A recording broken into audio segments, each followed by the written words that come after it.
नमस्कार दोस्तों। आइए आज देखते हैं एमए इन Sanskrit, MA Sanskrit fourth semester, चतुर्थ सेमेस्टर में क्या एग्ज़ाम पैटर्न होता है और कौन कौन से पेपर होते हैं। तो आइए देखते हैं एमए इन संस्कृत, संस्कृत से एमए करने पर फोर्थ सेमेस्टर में कौन कौन से पेपर होंगे। तो सबसे पहले एमए संस्कृत के फोर्थ सेमेस्टर में आपके 4 पेपर होते हैं। फर्स्ट पेपर होता है व्याकरण, निबंध एवं अनुवाद, फर्स्ट पेपर है। और दूसरा पेपर होता है रूपक, और तीसरा पेपर होता है गद्य, पद्य तथा चंपू काव्य। ये 3 पेपर कंपलसरी होते हैं।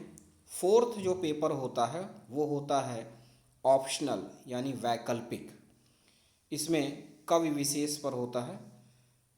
कवि विशेष या विशेष कवि कालिदास, कवि विशेष या विशेष कवि राजशेखर, और भी हैं, ज़्यादातर यही होते हैं क्योंकि कालिदास जो हैं संस्कृत के महान कवियों में से हैं। तो ये इस तरह से 4 पेपर होते हैं। चौथे में कोई भी एक आपको ऑप्शनल लेना होगा। अब आइए देखते हैं कि इसमें नंबर कैसे होते हैं। तो जो आपका पेपर होगा वो 85 + 15 में डिवाइडेड रहेगा, यानी 85 नंबर्स का आपका थ्योरी पेपर होगा और 15 नंबर्स का आपका प्रैक्टिकल होगा। ठीक है, आइए इसमें और डिटेल देखते हैं।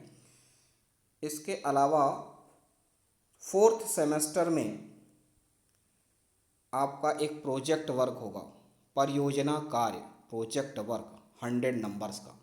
ध्यान दीजिएगा, फोर्थ सेमेस्टर में आपका एक 5वां पेपर होता है प्रैक्टिकल का, जिसे कह सकते हैं परियोजना कार्य, प्रोजेक्ट वर्क। प्रोजेक्ट होता है 100 नंबर्स का। ठीक है, ये फोर्थ सेमेस्टर में है। अब आते हैं तो इसमें रेगुलर और प्राइवेट का किस प्रकार से है। तो जो रेगुलर के स्टूडेंट होते हैं उनका जो पेपर है थ्योरी प्लस प्रैक्टिकल में डिवाइड होता है। अगर 100 नंबर का है तो 85 नंबर की थ्योरी और 15 नंबर्स का प्रैक्टिकल, और अगर 50 नंबर का पेपर है तो 40 नंबर्स का थ्योरी और 10 नंबर्स का आपका इंटरनल होगा। या कहीं कहीं 35 + 15 रहता है, यानी 35 नंबर्स का थ्योरी और 15 नंबर की प्रैक्टिकल या इंटरनल। इस प्रकार से 50 नंबर का या 100 नंबर का टोटल पेपर होगा रेगुलर के स्टूडेंटों के लिए। अब आते हैं अगर प्राइवेट स्टूडेंट हैं तो उनमें कोई भी प्रैक्टिकल नहीं होता है। उनमें 100 नंबर का जो है और 50 नंबर का, इस तरह से ये पेपर ही होता है। ठीक है, इंटरनल या असेसमेंट ये नहीं होगा इस तरह से। अब आते हैं CCE पर। CCE का मतलब होता है कंटिन्यूअस एंड कॉम्प्रिहेंसिव इवैल्यूएशन। इसी को असेसमेंट, असाइनमेंट या इंटरनल या प्रैक्टिकल कहते हैं, और ये रेगुलर स्टूडेंटों के लिए होता है। हिंदी होती है CCE मतलब सतत एवं व्यापक मूल्यांकन। तो इस प्रकार से ये सिलेबस था, exam pattern MA fourth semester Sanskrit का। तो बस इतना ही है।